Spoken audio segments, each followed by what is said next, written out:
संसदों की दोहरी सदस्यता। संसदों की दोहरी सदस्यता यानी कि संसद अगर 2 सीटों पर, लोकसभा और राज्यसभा में दोनों सीटों पर जीत जाते हैं तो उनकी कौन सी सदस्यता रहती है। इसमें देखिए पहला चीज का, यदि कोई व्यक्ति राज्यसभा और लोकसभा दोनों के लिए एक साथ चुनाव जाता है, राज्यसभा और लोकसभा दोनों के लिए एक साथ चुना जाता है, तो उसे 10 दिनों के अंदर अंदर यह बताना होता है कि वे किस सदन की सदस्यता रखने की इच्छा रखता है। ठीक, अन्यथा उसकी दोनों सदनों से सदस्यता समाप्त हो जाएगी अगर वो 10 दिन के अंदर अंदर नहीं बताता है तो। एक व्यक्ति जो किसी एक सदन का सदस्य है, एक व्यक्ति जो किसी एक सदन का सदस्य है और उसने अन्य सदन का चुनाव लड़ा है तो यदि वह की विजयी हो जाता है तो पूर्व सदन में, तो पहले जिस सदन में था पूर्व सदन में उसका स्थान स्वतः ही रिक्त हो जाएगा, उसका स्थान स्वतः ही अपने आप क्या हो जाएगा, खाली हो जाएगा। ठीक,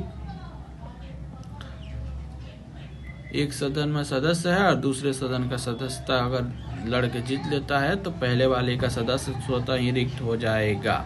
ठीक है, दूसरा चीज देखिए, यदि संसद का कोई सदस्य राज्य विधानसभा के लिए, संसद का कोई भी सदस्य राज्य विधानसभा के लिए चुन लिया जाता है तो उसे 14 दिनों के अंदर अंदर बताना होता है कि वह कौन सी सीट रखना चाहता है। ऐसा ना करने पर उसकी संसद की सदस्यता स्वतः ही रद्द हो जाती है। ठीक है, ऐसा ना करने पर उसकी संसद की सदस्यता स्वतः ही रद्द हो जाती है, उसे 14 दिनों के अंदर अंदर बताना होता है। यदि कोई व्यक्ति लोकसभा के चुनाव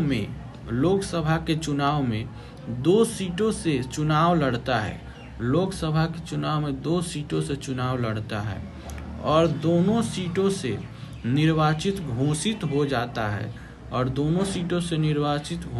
जाता है तो उसे 14 दिनों के भीतर यह बताना होगा कि वे कौन सी सीट छोड़ना चाहता है।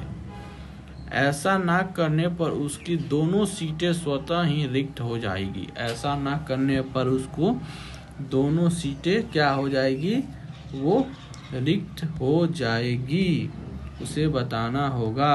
ठीक, चलिए ये रहा संसद की दोहरी सदस्यता। Thank you for watching the video. मिलते हैं नेक्स्ट वीडियो नेक्स्ट टॉपिक के साथ।